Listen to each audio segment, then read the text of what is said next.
मला एक सांगा, तुम्ही असे उन्हात उभे आहेत, अचानक एका झाडाखाली जाऊन उभे राहिलात, सावली मिळाली म्हणून, आणि प्रचंड तहान लागलीये, पाणी शोधता इकडं तिकडं, प्रचंड तहानलेले आहात, पाणी कुठंच मिळत नाहीये, आणि तेवढ्यात पलीकडच्या बिल्डिंग मधून कुणीतरी खिडकीतनं पाण्याची बाटली दाखवते. साहेब पाणी प्यायचंय का? या या इकडे या. काय वाटलं तुम्हाला त्या माणसाविषयी? प्रचंड तहानलेले आहात आणि कुणीतरी तुम्हाला पाणी देण्यासाठी बोलवतंय, असं वाटेल काय देव माणूस भेटला आपल्याला. तुम्ही पळत पळत बिल्डिंग खाली जाऊन उभं राहता आणि ती 20 मिनिटं खालीच येत नाही. आता वाटतंय कुठून याच्या नादाला लागलो, त्याला द्यायचं नव्हतं तर बोलवलं कशाला एवढं उन्हातानाच.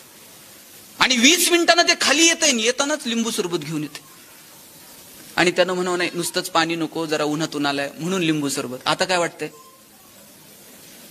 आता वाटतंय का हे माणूस आहे का कोण आहे? आणि तुम्ही ते लिंबू सरबत तोंडाला लावावं आणि त्याच्यात साखर नाही, आंबट तोंड व्हावं. आता काय वाटतंय?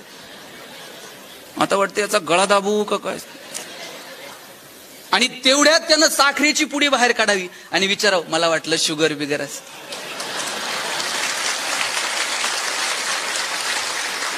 आता वाटतं याला डोक्यावर घेऊन नाचू का काय करू.